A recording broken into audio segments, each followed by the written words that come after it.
هل حصل معاك قبل كده إنك مرة سمعت عن اسم كتاب حلو أو كورس هيفيدك جدًا، وخدت قرار كده بينك وبين نفسك إن أنت لازم الفترة الجاية تقرا الكتاب ده أو تتفرج على الكورس ده، بس لقيت إن أنت على مدار الأيام اللي بعدها ما بتعرفش إطلاقًا تقطع وقت من يومك وتركيزك علشان تكمل في الحاجة اللي أنت حبيت تبتدي فيها، أو قررت في يوم من الأيام إن أنت هتمشي على نظام صحي وهتنزل الجيم.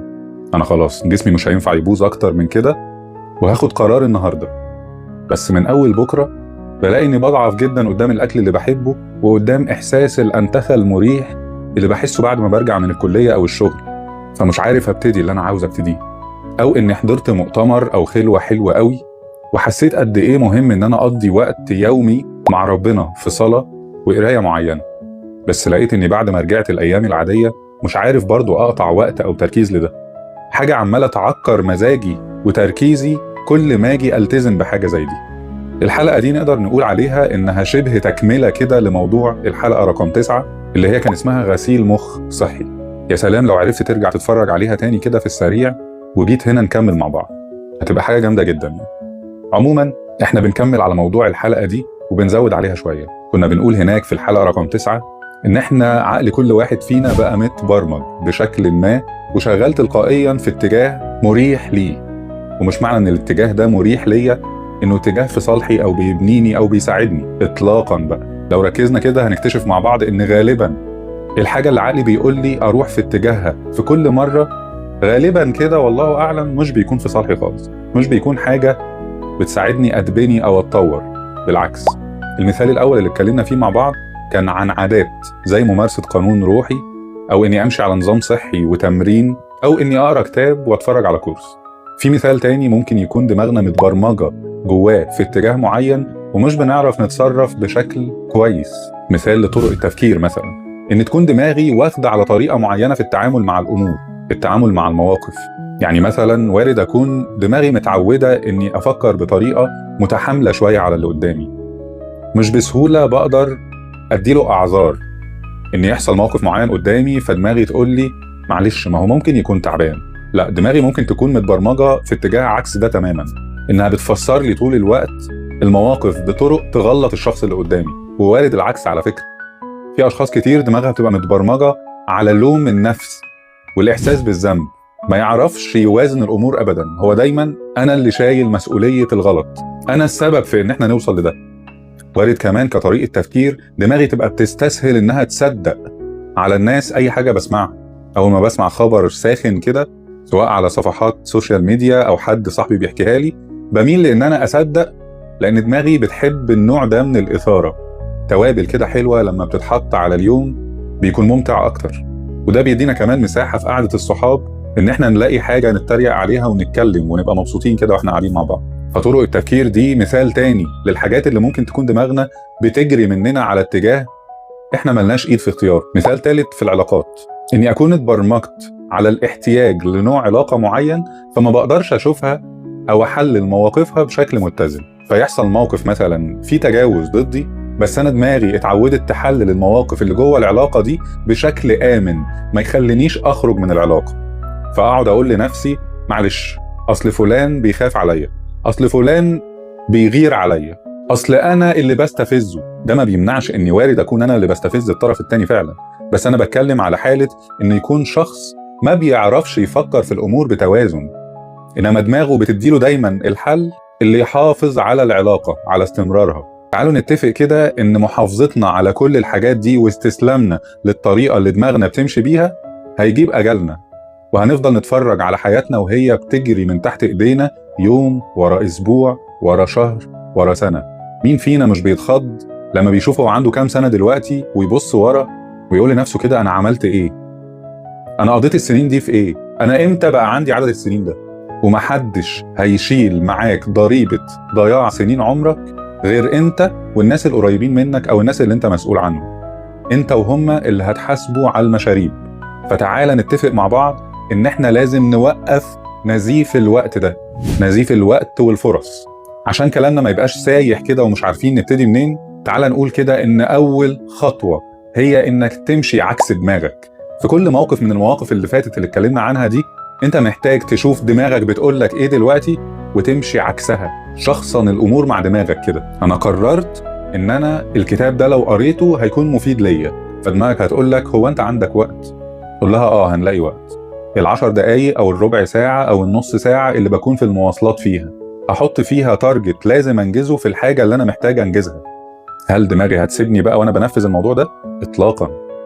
هاجي وانا في المواصلات او في اي 10 دقايق فاضية اللي انا كنت مفكر ان احط فيها الاكشن اللي انا عاوز اعود نفسي عليه، دماغي هتقول لي ايه؟ يا عم ده هم 10 دقايق، هتوجع دماغك ليه؟ اعمل الحاجة اللي بتخليك تفسي دماغك. افتح مثلا سوشيال ميديا واقعد سكرول، او خش على اليوتيوب مثلا اتفرج على اي حلقة ما تضيفلكش اي حاجة، او حلقات المسلسل الحلو اللي انت عامل لها داونلود على الموبايل، شوف لك 10 دقايق ربع ساعة من حلقة. في اللحظة دي انت محتاج بكل وضوح تمشي عكس دماغك. شوف هي بتقول لك ايه واعمل عكسه. طب في المثال بتاع طرق التفكير، لما تلاقي نفسك كده بتفسر المواقف بشكل سريع وتلقائي ان اكيد اللي قدامك مش مراعي، وقف نفسك في الموقف واعمل برواز على تفكيرك وقول كده لدماغك ما يمكن عنده حاجة مضايقاك. اتكلم مع نفسك كأنك بتكلم شخص تاني، بس بلاش بصوت عالي لو حواليك ناس. لو انت بتميل لانك تصدق اي حاجة بتتقال على اي حد، وقف نفسك ووقف اللي بيكلمك وقول له انت عرفت منين ان الكلام ده اكيد؟ ما يمكن حد قال لحد ووصل لنا في الاخر الكلام متحرف، ما يمكن الشخص مش قصده كده. امشي عكس دماغك. طب هل تفتكر انك لو مشيت عكس دماغك هتسيبك في حالك؟ اطلاقا، بالعكس، دي هتطلع عينك، وهتكتشف في المرحلة دي انك بتتعرض لأعراض انسحاب، وإذ انت بتكتشف كمان انك شبه مدمن لحاجات معينة وطرق تفكير جسمك وذهنك مش عارفين يتخلوا عنها بسهولة. مسارات ذهنية محفورة جواك بشكل مش عارف يتغير بسهولة. وده بيوصلنا لأول نقطة مهمة محتاجين نلتفت ليها واحنا بنمشي عكس دماغنا، انك لازم تستمر لفترة محترمة.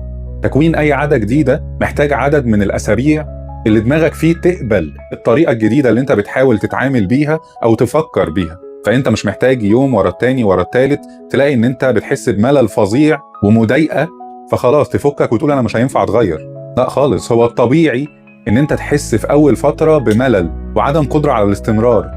انا مش قادر اقعد اقرا في كتاب او اتفرج على كورس عبارة عن مجموعة حلقات كل حلقة نص ساعة، مش قادر بعد ما كنت بستسلم لسكرول السوشيال ميديا وبشوف 3 ثواني من كل ريل واروح اقلب على اللي بعده. استسلمت عدد من السنين لخلاط من الافكار والمشاعر، فما بقتش بلحق ادخل في عمق اي حاجة. انا بقيت كائن يعيش على السطح، سطح كل حاجة، سطح مشاعر، سطح افكار، سطح علاقات. بقيت كائن سطحي. ولو افتكرت ان انا كده مرتاح وزي الفل، فاحب اقولك انك مش مرتاح، انت دماغك بس اتعودت على الانتخة، انما انت في الحقيقة بتضيع حياتك وسنين عمرك في ولا حاجة. وبالتالي احنا محتاجين اننا نشوف ايه الحاجات اللي ممكن تبنينا فعلا ونحارب علشان نكتسبها. الحرب دي اول خطوة فيها هي اني امشي عكس دماغي، ولما امشي عكس دماغي مش هتسيبني في حالي، هتبتدي تحاربني بملل واحساس باني مش قادر امسك نفسي او استمر بعمل الحاجة دي بعد ما دماغي اتعودت في العيشة على السطح. فانا النقطة رقم 2 اللي محتاج اركز فيها هي اني محتاج امسك نفسي واستمر واحتمل اي شعور بالملل وانا بحاول اكتسب الحاجة الجديدة او طريقة التفكير المختلفة. خلينا نتفق ان انا لما باجل شوية الاحساس الملح او الفكرة الملحة اللي بتحاول تزقني انفذها دلوقتي، احساس الالحاح ده بيقل. الرغبة مش بتروح، مش بتنتهي، بس الالحاح دوت بيقل شوية، فمقاومتي للفكرة بيكون اسهل حب. يبقى دي 3 نقطة بنحاول نركز فيها، اني ااجل الفكرة الملحة او الاقتراح الملح اللي دماغي عمالة تزقني عليه. التأجيل بيقلل من حدة الالحاح. رابع نقطة مهمة جدا في الموضوع ده هي انك تواجه الملل بفكرة بديلة او بنشاط بديل. مش هتعرف تواجه الملل بفراغ. يعني مثلا ما تجيش في يوم تقول انا السوشيال ميديا بتستنزف لي طاقتي وتركيزي ووقتي فانا هوقف. حلو، هتوقف تعمل ايه؟ هوقف، فيبقى الموبايل جنبي كده وعمال يشغل نوتيفيكيشنز وانا قاعد كده انا مش هفتح السوشيال ميديا. مش هينفع. دماغك هتبتدي تعمل لك تركيز فظيع على مشاعر الملل، فمش هتعرف تواجهها بفراغ كده. لازم تحط بديل مشبع، بديل يبنيك. البديل ده مش هيكون سهل، هيكون صعب برضه. يعني مثلا لو قررت ان انت هتقرا في روايه، فتحت الروايه، الموبايل يتعمل له سايلنت بقى. انا مش عمال اسمع في نوتيفيكيشنز وبسهل على دماغي ان هي تجبرني امسكه، لا، هركز شويه ومش هبص على النوتيفيكيشنز بتاعت الموبايل، هعمله سايلنت ويتحط كده بعيد مني. مش معنى ان انا مش سامع النوتيفيكيشنز اني مش هتبقى ايدي بتاكلني علشان ابص على الشاشه واشوف في حاجه انا ما سمعتهاش ولا لا. لا، دماغي هتقعد تقول لي يا ترى في مين بعت ايه. ارجوك امسك نفسك، امشي عكس دماغك، وعود نفسك انك تعمل حاجات بديله تبنيك.